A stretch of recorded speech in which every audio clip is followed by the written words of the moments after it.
All right, so we're going to be going over Chapter 25, Comparing Counts, which is kind of tied together into this idea of learning about the world. Now, we've mentioned one type of chi-squared tests. That would be our goodness of fit test. Now, that's basically when you're asking, okay, I've observed some data. Does it fit a model that I believed to be true? Does it fit with previous data, or does it fit with release data that somebody has shown me? It says it's a whole idea of becoming consistent with past information. Now, the other two tests, the test for homogeneity and the test for independence, are actually almost exactly the same. The test for homogeneity looks across multiple distributions. Instead of just one column, we might have several columns, and it's asking you, is the distribution consistent across all of those different groups? For example, is the distribution of scores among freshmen, sophomores, juniors, and seniors all equivalent? Now, a test for independence is asking just that. It's kind of like going back to the beginning and saying, well, does gender have anything to do with conviction rate? And instead of just looking at a graph, a test for independence allows us to see, well, are the two groups different enough to no longer be considered independent?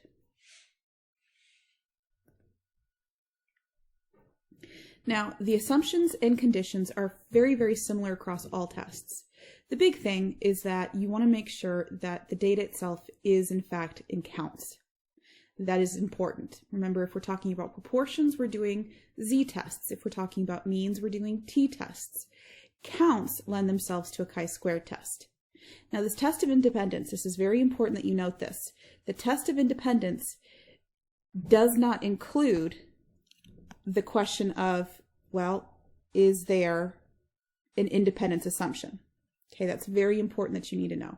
The independence assumption is obviously not an assumption that you can make when you're dealing with the test for independence. It is in the goodness of fit and the test for homogeneity, though. Now, all three of them do require the independence condition. That does not go away. And the sample size assumption, which is when we're looking at the fact that each expected cell has to be greater than 5. And those are the expected cells, not the observed cells. So you want to be very, very careful about that. And remember, we do not round with the expected cell count. We're looking at the expected, not observed. Now, when we're doing the chi-squared calculation, it is exactly the same for every single test. First thing you have to do is to find the expected values. Now, this is the one thing that changes across the different tests. Every test itself has its own hypothesized proportion. What we were talking about before with the goodness of fit, we only had one column to deal with. But for the independence and the homogeneity, you may have multiple columns to deal with. Now, the way we find the expected count of a cell in either homogeneity or independence is by first calculating the totals for that cell's column and that cell's row. Then what you do is you take the column total times the row total, and you divide it by the grand total. Remember, when we do our contingency tables, our grand total is that corner number. So this particular cell, you are going to do the column times row divided by grand. That gives you your expected cell count. All of the other steps still stay the same. You do compute your residuals, square the residuals, and find your components. The easiest way to do this is to talk about one gigantic list in your calculator. And in your calculator, you put all of your observed values in one list, all of your expected values in another, and then in the third list, you simply calculate this value here. Parentheses are very important. Observed minus expected squared, all over expected. Then we go in and we find the sum of all of those components, the degrees of freedom. Now this one's a little bit different here. Your degrees of freedom in a chi-squared homogeneity or test for independence is the row minus 1 and the column minus 1, the product of those two. If it is just goodness of fit, then it's just the number of cells minus 1. And then in all of them, again, we follow the same process of checking that test statistic to find the p-value. And remember, that's in your second vars, so that's in your distributions, and a really big chi-square value, you pretty much know that that's going to give you a tiny p-value. But it does depend upon how many degrees of freedom that there are. And again, your degrees of freedom is your row minus 1, column minus 1, and the product of those two. Now when you write your hypothesis, this is the big difference between the three tests. For a chi-squared test, every single one of them are not going to be symbol dependent. They're sentences, they're statements, and you have to write them as those sentences and statements. Here are some examples for just typical ways to write these, and really the hypothesis is the main difference between all three tests. For our goodness of fit, our null is always going to be that we believe the data matches predicted or previous distributions. Now obviously you need to put these in context, as that's clearly important. And the alternative is usually just one word off.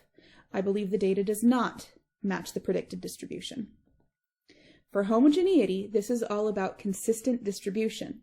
So the null would be that we believe the distribution is consistent across all groups. And the alternative is we believe the distribution is not consistent. Again, in context. And our test for independent is very simple. We believe whatever the categories are, that they are independent, and the alternative is we believe that they are not independent. And specifically, we're talking about one characteristic across those categories. Now, your conclusion always ties right back to your hypotheses. So it's always best to have a clearly written null and alternative and just grab them and write them within your conclusion.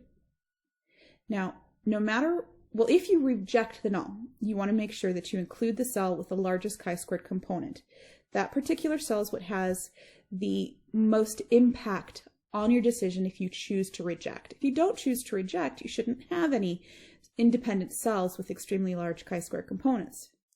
You do need to indicate whether that is above or below the predicted values.